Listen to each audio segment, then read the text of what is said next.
Several Anzac Day marches were cut in the Blue Mountains and over 60 were cut in Auckland. Let's get into that.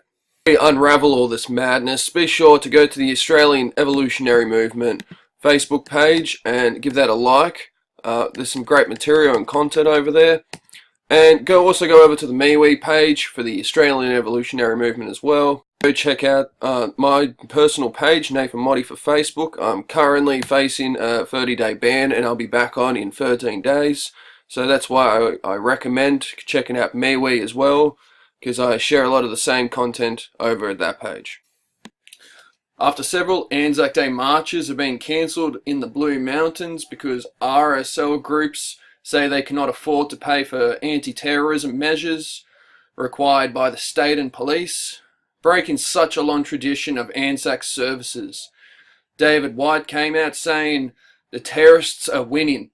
I say that because the reaction to events overseas continue to provoke overreactions here.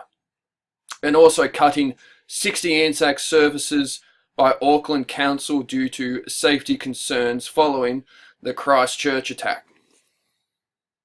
And that's it right here. Jacinda Ardern, the New Zealand Prime Minister, came out saying she wanted over 60 in Auckland Anzac services to be cut. We'll just follow that up now. This is also included in the Blue Mountains. So fears of backlash to the Christchurch terror attack has seen some Anzac services in New Zealand cancelled. The Return Services Association, RSA, in West Auckland on the North Island said it will not be holding commemorations on April 25th. So cancellation of Anzac services seems a suitable way to prevent terrorist attacks. But how does the Andrews government fix the problem? By placing anti-terrorist bollards all around Flinders Station, just making the same old mistakes again and again.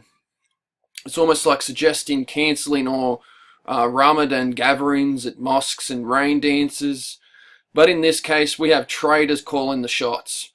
They are nothing but liars and hypocrites. Cancelling Anzac Day parades is a disgrace. In 2015, a man was arrested over ISIS-inspired Anzac Day terrorist plot. So by cancelling parades, we are giving them what they want. We should be honouring the fallen and remembering what they died for. Otherwise, we wouldn't be here without them. They deserve all the recognition we can give. We cannot justify the atrocities committed overseas and offer a half-assed solution that affects the people more personally. Because Islamic terrorism and white supremacy on all fronts will continue to happen. Despite the removal of Anzac marches. But if we want a solution to prevent innocent lives being lost, and I said this last time, we have to acknowledge the problem. And the government need to crack down on it. And this ongoing war will not stop until government take responsibility, address the problem fairly, and stop pandering to minority groups. This controversy in France, where the Notre Dame church had been burnt down, and there's a lot of stories surrounding this. Like apparently there was a guy, a Muslim, on top of the Notre Dame building. They spotted him and he was just walking across the top of the building. There's a picture I saw. Also, on the topic of the fire, there was a live streaming of the fire while it was being burnt with a lot of comment reactions from Middle Eastern, Muslim, Arabic type of people, and they all had the laughing emoji, and it was just constantly overlapping of the fire emoji. I'm pretty sure BuzzFeed came out accusing poor Joseph Watson of making up fake news on that, but he did a video himself showing the comments, and it's pretty hard to deny that. So BuzzFeed came out with the fake news as usual. And also on that topic, Fox News anchors shut down mention of attacks on churches. This happens quite a lot of the time. And just in this week alone, there was 12 churches attacked and vandalized in just this week. So it shows that there is a problem, and you can definitely, it's alright to assume that this could have been an orchestrated terrorist plot. But of course Fox News refused to mention this problem. But so what is the solution for France? What solution do they have to prevent these church attacks? Shut down all churches? And if it wasn't for our Anzacs, these people in these positions of power wouldn't be around to flex their authority. And this is what it's coming down to. Decades-long traditions simply cut because it may offend somebody. Well, anybody that finds it offensive to honour our Anzacs is simply a traitor and has no appreciation for this country, nor any integrity to recognise the selling out of our own. And this is exactly what ABC and the left do, by silencing all forms of debate and discussion, by packing the debate rooms controlled by a very small tribe of left-wing fanatics. And just like the Australia Day debate, here's an article, Australia Day celebrations cancelled after politician says it's like celebrating the Nazi Holocaust.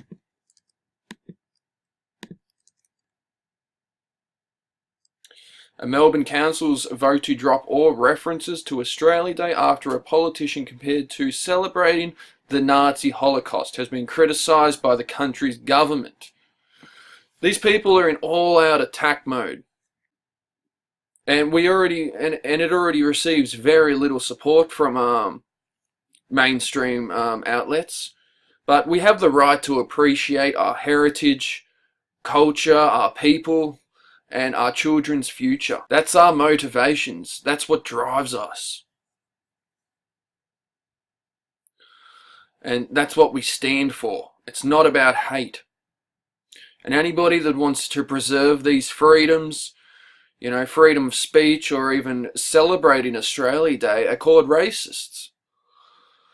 The greatness that is Australia would not be that way if it wasn't for the people that died to make it that way.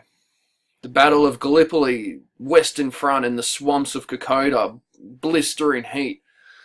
These battles were not fought so that everyone can be offended by everything.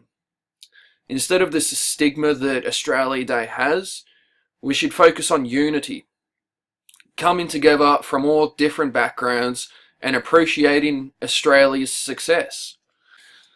But divisive groups like the Greens just can't get over the past. And it's the only way we move forward. This anti-Australian attitude is not only affecting our culture, but it's an international globalist agenda.